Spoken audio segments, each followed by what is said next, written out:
never bet against America.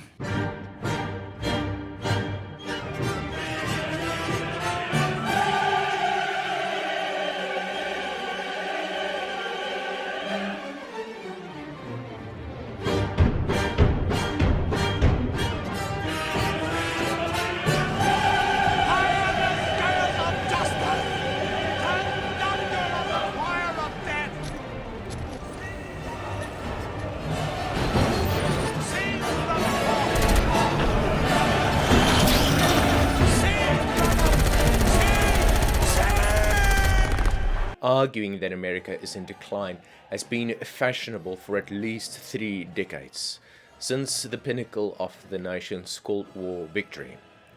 6 in 10 Americans told pollsters last year they believed the United States would be less important in the future. Yet there are reasons to believe the US could emerge from the pandemic more powerful in the international order rather than less. Stay tuned on why America will get out of the crisis stronger.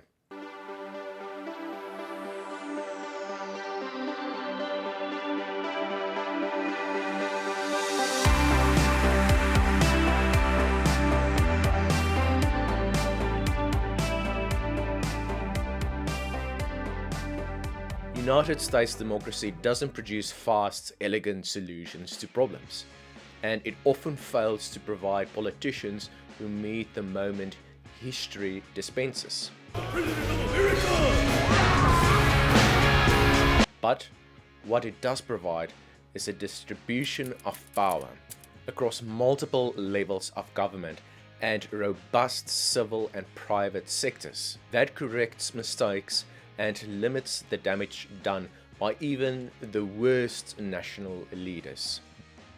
The structural strength of the United States are enormous and likely to show increasing advantage as the coronavirus burns its way through the world. Nothing can stop America when you get right down to it. And it's been true all along. It may have been interrupted with the scariest of scenarios when you had a war with one group of states fighting another group of states. And it may have been tested again in the Great Depression, and it may be tested now to some degree. But in the end, the answer is never bet against America.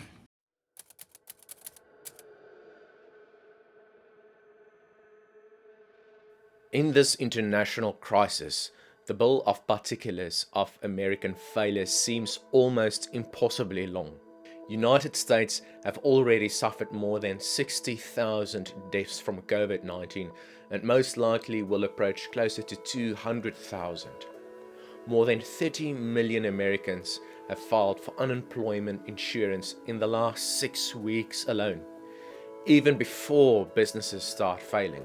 But this is not the first time the United States of America has failed the international order, or even the most significant. People did not think in the fall of 1930, they did not think they were in a Great Depression. They thought it was a recession very much like had occurred at least a dozen times, although not always when stock markets were important. But we'd had many recessions in the United States over the time, and this did not look like it was something dramatically out of the ordinary. And for a while, actually for about 10 days after my birth, that view held on, and the stock market actually managed to go up all of 1 or 2% there in those 10 days. But that's the last day.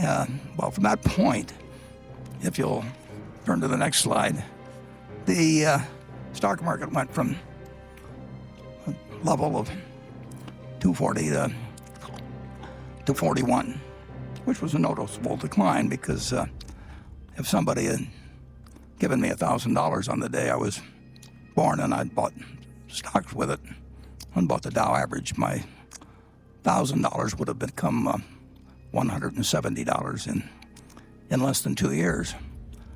And that is something that none of us era ever experienced.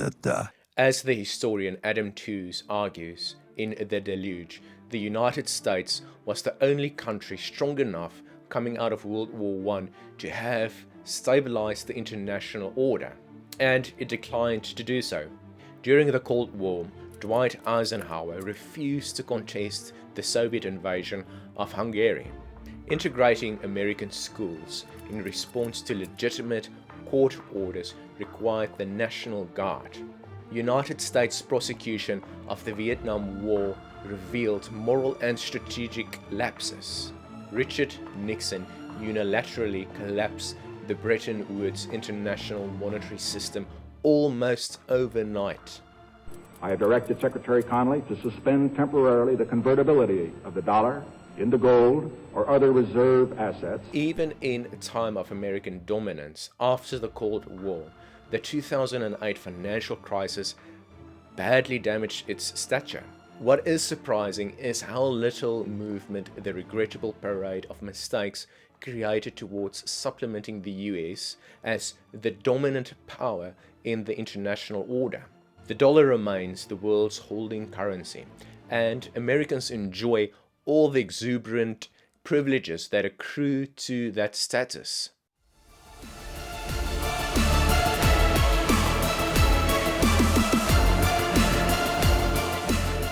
The US just pulled a trigger on a financial stimulus of $2 trillion, a tenth of its gross domestic product, with no negative consequences for its ability to continue borrowing and printing money.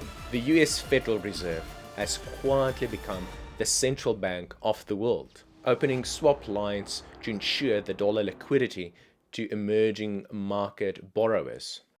No other country seems able to step forward and organize broad collective action, and no other great power looks more responsible than the United States in its current behavior. Power is a relative index as much as an absolute one. For America's position to weaken in the international order, others must succeed. Despite some adroit propaganda by China earlier this year, that doesn't appear to be happening.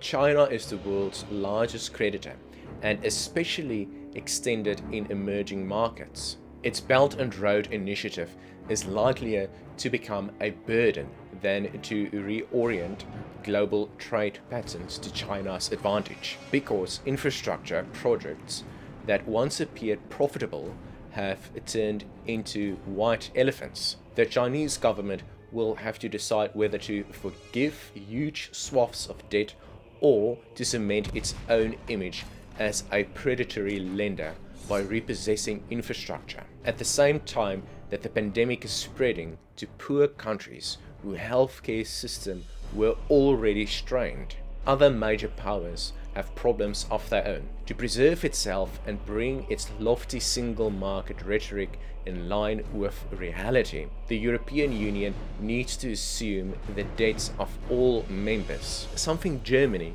the bloc's most powerful nation, does not want to do. Russia, whose power depends on oil revenue, provoked a dispute with Saudi Arabia that created so much downward pressure. Vladimir Putin relented after 6 weeks and had to accept punitive terms from OPEC.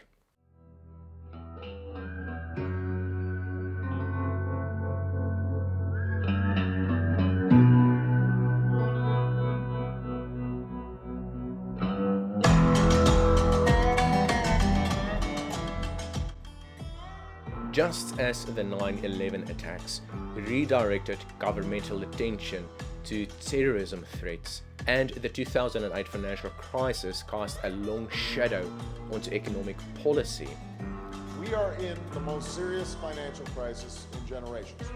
so the pandemic is likely to drive the US government's attention to strengthening a healthcare system and other elements of the country's social safety net. The best way for Americans to sustain its international prominence is to fix some of its own weaknesses, and that is likely a consequence of the pandemic. Where federal policy is self-defeating, American civil society often steps in, as the Bill and Melinda Gates Foundation has done in replacing money that the Trump administration cut from the World Health Organization. And the benefits of free societies begin to show to its advantage. Even transparently, false statements made seem to create less international suspicion than the systemic dishonesty of the Chinese leadership, because the American president is subject to independent press scrutiny. Citizens can freely criticize him. You say the Americans were scared, though. I guess nearly two. And other politicians can openly campaign for his position. Authoritarian governments will have a more difficult time as the pandemic wears on, because their legitimacy is based either on endlessly rising prosperity, as is the case with China, or an aura of total control, neither of which is sustainable in the pandemic. The truth is that the United States is almost never as good as many Americans congratulate themselves for being, yet they are unusually capable of acknowledging failures and correcting them in business, in war, and at the ballot box. For the missteps the United States makes, it's not a unitary state. The existence of competing sources of power is a barrier to action at times, but also fundamentally stabilizing influence. All of which suggests that despite the colossal failures of the United States government this year, the country could emerge from this terrible pandemic in an even stronger position internationally, not just because other states are making their own mistakes, but also because of how the country and society are organized. United States are cohesive enough to accumulate and exercise global influence, but not so cohesive that during a crisis, an incompetent or malign leader can lead the entire nation to ruin. Guys, thanks for watching another episode. If you liked this video, please smash that like button and hit subscribe. I will see you next week. Cheers.